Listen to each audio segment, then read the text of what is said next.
이제 이 얘기를 하면은 제일 많이 듣는 게 이 돈이면 소나타를 사겠다부터 시작해가지고 말씀이 많으신데, 그럴 거면 전투기를 사.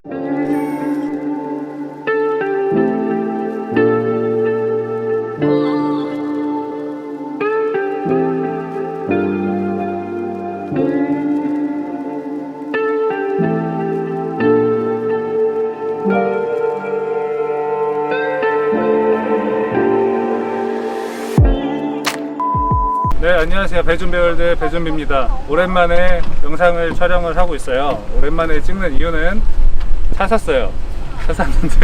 차를 샀는데 이 차를 타고 다니면서 느꼈었던 장단점이랑 간단한 기능에 대한 리뷰를 한번 해보려고 나와 있습니다. 지금은 코로나 2단계로 떨어져 있는 상태고 주의해야 될 부분들은 다 주의하고 촬영을 하고 있기 때문에 이 부분은 참고해 주셨으면 감사하겠습니다. 일단은 많은 영상들에서 이미 차에 대한 기능 리뷰들은 많이 있어요. 제가 차량 전문 리뷰어도 아니기 때문에 성능이나 외관에 대한 거는 간단하게만 설명을 드리고, 이제 제가 느낀 장단점에 대해서 설명하는 시간을 가져보도록 하겠습니다. 제가 구매한 차에 대한 트림이랑 옵션에 대해서 먼저 간단하게 설명을 드릴게요. 저는 풀옵션은 아니고 중간 단계인 모던 트림을 계약을 했고 가솔린 모델입니다. 그리고 추가한 옵션으로는 인포테인먼트 내비게이션, 두 번째로 통합 디스플레이, 세 번째로는 익스테리어 디자인 2 집어넣었고, 그 다음에 내부에는 ECM 룸미러랑 하이패스, 그 다음에 마지막으로 17인치 휠 추가를 했습니다. 총 비용은 뭐 세금 같은 거 제외하고 할인 제외하고 한 2,300만원 조금 안 되게 구매를 했고, 이제 이 얘기를 하면은 제일 많이 듣는 게 이 돈이면 소나타를 사겠다부터 시작해가지고 말씀이 많으신데, 그럴 거면 전투기를 사세요. 개인적으로 굉장히 만족하고 있는 차량입니다. 그래서 이런 비슷한 옵션을 구매하신 분들이 많으실 거기 때문에 옵션에 대한 설명은 이 정도로 드렸습니다. 기타 궁금하신 부분은 댓글에서 남겨주시면 말씀을 드리도록 할게요. 그러면 외관부터 설명을 간단하게 한번 드려보겠습니다.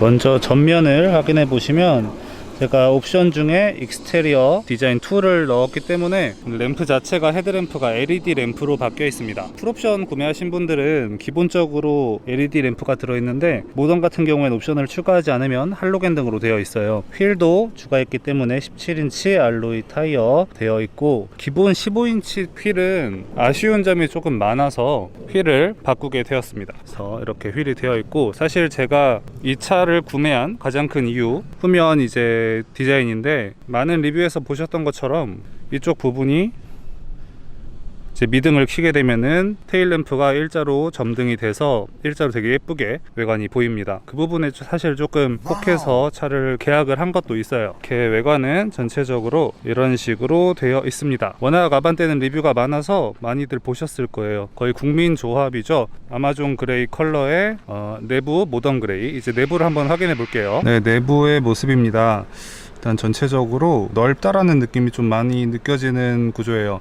사실 이쪽에 있는 분리되어 있는 이 부분은 호불호가 많이 갈리긴 하는데, 저는 개인적으로 이 부분이 디자인적으로 되게 마음에 들어서 극호의 느낌이고, 이거를 많이 싫어하시는 분들도 많이 계시더라고요. 주변에 이제 제 지인들이 한두 번 정도 타봤었는데 크게 불편하거나 좁다라는 느낌은 못 받았다고들 합니다. 이제 많은 분들께서 궁금해 하실 만한 버튼에 대한 간단한 기능만 리뷰를 해드리고, 사실 너무 많은 리뷰가 있기 때문에 자세한 리뷰는 다른 전문적인 차량 리뷰를 하시는 유튜버 분들의 영상을 참고하시는 게 좋을 것 같아요. 일단 저 같은 경우에는 앞서 말씀드렸다시피 모던 트림의 옵션을 추가했기 때문에 모든 옵션이 다 있진 않습니다. 기본적으로 왼쪽에 보시면 순서대로 라이트의 위치, 그리고 차선 인식을 해주는 기능, 마지막으로 미끄럼 방지 버튼, 이렇게 세 가지가 있어요. 이 왼쪽에 있는 라이트의 위치를 조정해주는 건 기본적으로 0으로 맞추고 타시면 되고, 짐이 많거나 사람이 많이 탔을 때는 1단계 정도로 올려줘도 괜찮습니다. 높은 숫자일수록 라이트의 위치가 위로 올라간다고 보시면 돼요. 가운데 있는 차선 인식은 차선을 앞에 있는 전방 레이더 카메라가 인식을 해주게 하는 활성화시키는 버튼이고, 기본적으로 켜져 있습니다. 옆에 있는 미끄럼 방지 보조도 기본적으로 켜져 있고, 따로 눌러주지 않는 이상 꺼지진 않아요. 그러니까 건드리시지 않고 주행하시면 될 것 같습니다. 저 같은 경우에는 통합 디스플레이를 추가했기 때문에 이렇게 디스플레이가 일자로 내비게이션까지 이어져 있고요. 이게 통으로 다 이어져 있는 게 아니라 베젤이 되게 두껍게 어떻게 보면은 느낌만 낼 수 있는 그런 구조라고 보시면 될 것 같아요. 이쪽에 하나씩 버튼을 확인해 보죠. 네, 이쪽에 있는 버튼들은 이제 위에서부터 음성 인식, 모드, 그 다음에 볼륨, 그다음에 위아래 선택, 그다음에 통화 버튼인데 많이들 아실 거예요. 이 버튼은 음성 인식을 활성화시켜주는 버튼, 누르고 나서 원하는 거를 말하면 인식이 되는데 저는 느려서 잘 사용하지 않습니다. 모드 같은 경우에는 내가 이 기능에 어떤 걸 할당할지 여기 있는 내비게이션에서 설정을 할 수가 있어요. 저 같은 경우엔 이걸 누르면 블루투스 오디오로 바로 잡히게끔 세팅을 했습니다. 이 옵션은 눌러보시면 여기에서 확인하실 수가 있어요. 그리고 이쪽은 당연히 볼륨, 음악을 들을 때는 음악 볼륨, 통화할 때도 통화 볼륨이고, 이제 우측에 있는 거는 곡을 선택하는 기능이죠. 다음 곡으로 트랙을 바꿀 수도 있고 아니면은 이전 곡으로도 할 수 있습니다. 통화를 받고 끄고 이렇게 되어 있고,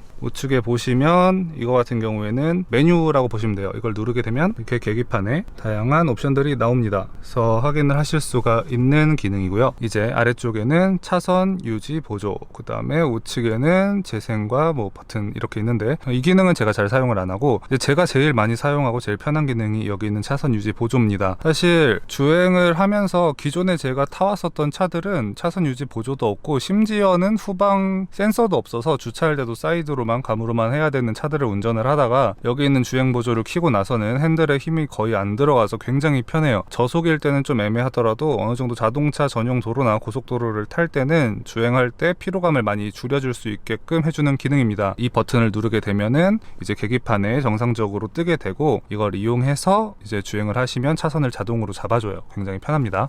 이제 중간에 있는 기능들입니다. 당연히 이쪽에 내비게이션이 있고 다양한 기능이 되어 있고, 모던 같은 경우에도 똑같이 현대 카페이, 안드로이드 오토, 그 다음에 애플 카플레이 등을 다 사용할 수가 있기 때문에 편하게 이런 기능들을 활용하시는 걸 좋아하시는 분들은 활용하시면 좋을 것 같아요. 하나 팁을 드리자면, 음악을 들으실 때는 케이블을 연결을 해서 직접적으로 음악을 들으시는 게 블루투스 음질보다는 조금 더 좋습니다. 단점은 이 아반떼는 아직까지는 케이블로 핸드폰을 직접 연결하지 않으면 블루투스로는 카플레이나 아니면은 안드로이드 오토를 사용할 수가 없어요. 그래서 케이블이 꼭 있으셔야 합니다. 아래쪽에도 여러 가지 버튼이 있는데, 이제 지도를 보여주는 맵부터 내비게이션, 그다음에 라디오, 미디어, 이거는 내비를 끌 수 있는 온오프 버튼이고, 이거는 트랙을 넘기는 기능. 여기 있는 별은 즐겨찾기 같은 기능이에요. 내가 할당한 거에 대해서 어떤 걸 보여줄 거냐 설정을 하실 수가 있고, 셋업도 설정 기능, 저걸 누르면 설정을 하실 수가 있습니다. 아래쪽 같은 경우에서도 특별하게 설명을 드릴 만한 건 이쪽에 있는 이 버튼, 이거는 공기청정 기능입니다. 내부의 공기를 청정해주는 기능이고요.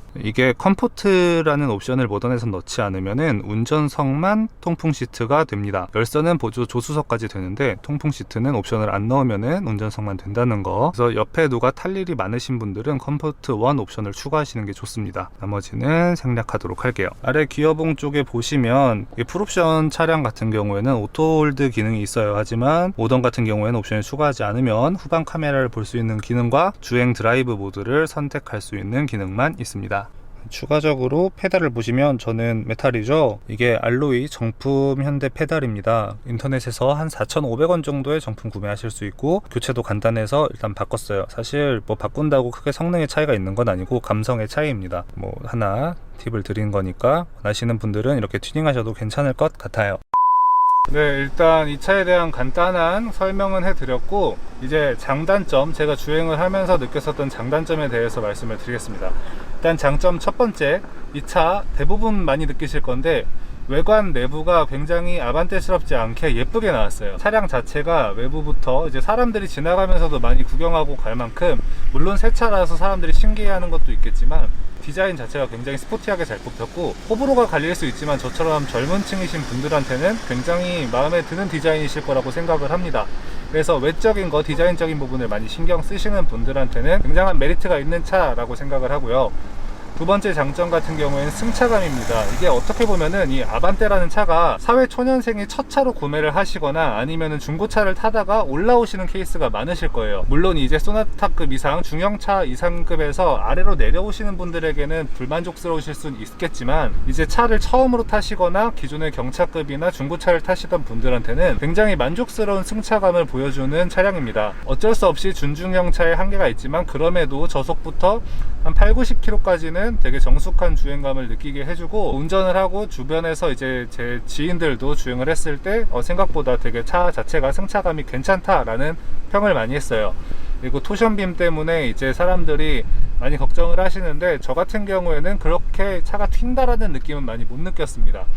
그 부분에 대해서는 굉장히 마음에 드는 부분이라고 말씀드릴 수 있을 것 같아요. 네, 마지막으로 세 번째 장점입니다. 이제 기능들이 추가가 많이 됐다 보니까 현대 카페이라던가 아니면 안드로이드 오토 등의 기능들을 활용해서 차 안에서 많은 것들을 해결할 수가 있어요. 이 부분들은 이제 좀 IT 쪽에 관심이 많으시거나 기계를 다루시는 걸 좋아하시는 분들에게는 매력적인 부분으로 다가갈 수 있을 것 같습니다. 자, 이제 그러면 단점에 대해서 한번 설명을 해보도록 할게요. 일단 많은 분들이 말씀하시긴 하지만 차량의 가격이 옵션에 따라서 굉장히 달라집니다. 아반떼 치고는 많이 비싼 가격이라 주변에서 그 돈이면 중형차를 사지 왜 아반떼를 사냐라고 말을 많이 하시긴 하시는데, 사실 들어가 있는 옵션들이나 이제 주행 보조 시스템들을 봤을 때 충분히 납득이 갈 만한 가격이긴 해요. 하지만 풀옵션 가격이 한 2,400 정도 되는 걸로 알고 있는데, 이제 세금 붙고 이런 거 저런 거 하면 2,400에서 600 정도 될 겁니다. 그러면은 그 차량을 2,600을 줬을 때 누릴 수 있는 옵션들을 그 아래 등급인 모던 트림이나 이제 스마트 트림에서 쓰려면은 다 옵션 추가를 해야 되는데, 이 옵션을 추가하는 비용들이 풀옵션이랑 별로 차이가 안 나요. 그래서 자연스럽게 풀옵션을 구매를 하게끔 유도를 합니다. 그래서 첫 차이신 분들은 웬만하면 풀옵션을 가는 게 좋지만, 그게 아니신 분들은 옵션을 자세하게 살펴보시고 나한테 필요한 것들만 이제 취해야 조금 더 저렴하게 차를 사실 수 있다라는 그런 부분이 있으니까 확인을 꼭 하셨으면 좋겠어요. 두 번째 단점입니다. 주행을 하시다 보면은 이게 뒤에 후방이 디자인 때문에 일자로 단차 없이 디자인을 쫙 뽑다 보니까 안에서 룸미러로 봤을 때는 뒤에 후방이 잘 안 보여요. 사이드는 굉장히 잘 보이는데 후방이 생각보다 시야가 높게 있고, 저 높이 때문에 각도 때문에 가려지는 부분이 많기 때문에 룸미러를 보실 때 생각보다 불편한 점이 많이 있습니다. 그래서 뭐 내부 디자인이나 뒷좌석에 대한 공간감을 넓게 하기 위해서 각도를 줬다지만, 주행하시는 분들, 특히나 룸미러를 보는 경우가 많으신 분들한테는 조금 불편하실 수도 있다라는 단점이 될 것 같아요. 그 마지막 세 번째 단점인데, 이게 사실 제일 화가 나고 제가 이것 때문에 이 아반떼 구매하시는 분들을 조금 고려해 보라고 말씀을 드리고 싶어요. 일단 제가 이 차를 계약한 게 7월 3일입니다. 보통 모던 트림 같은 경우에는 4주에서 6주 정도 차량이 걸리는데, 이 차를 제가 9월 달에 차를 받았는데 2달 가까이 기다렸고, 물론 이제 맥시멈 6주까지 걸린다고 하고 했지만 뭐 다 알고는 있었지만, 그 현대 특유의 레퍼토리가 있어요. 생산 중에 결함이 생겨서 재생산을 하느라 딜레이가 생겼다. 그래서 출고가 늦어졌다. 이게 하나가 있었고, 그렇게 해서 오는데 제가 또 심지어 그 사이에 휴가도 걸치고 노조도 걸치고 다 걸쳤어요. 딜레이가 될 대로 돼서 왔는데, 오자마자 받았더니 마감이 처리가 제대로 안 돼 있어서 플라스틱 외부 외관 부분에 흰색 얼룩이 남아 있었고, 주행을 하고 나서 하루 만에 경고등이 다 떴습니다. 센터에 바로 갔더니 전방 카메라, 전방 레이더 결함으로 교체를 해야 된대요. 그러니까 이게 저 같은 경우 말고도 정말 많은 차주분들께서 결함이 많이 발생하셨어요. 특히 요번에 나온 아반떼 같은 경우에는 카페에서 결함 목록만 쳤을 때도 10개, 20개가 될 정도로 많이 있습니다. 이게 소비자가 비싼 돈 2천만 원이 넘는 돈을 주고서 결제한 차를 결함이 있는 걸 당연히 소비자가 고쳐야 된다는 게 사실 조금 많이 말이 안 되는 거거든요.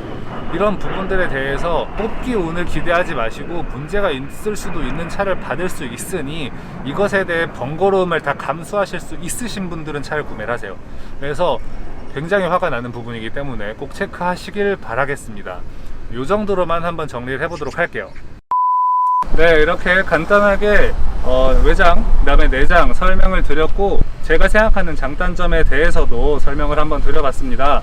구매하시는 분들에게 조금의 참고가 되셨으면 좋겠고, 제가 좀 급하게 오랜만에 영상을 찍다 보니까 놓친 부분들이 많이 있어요. 궁금하신 분들은 댓글 남겨주시면 답변을 해드리도록 하겠습니다.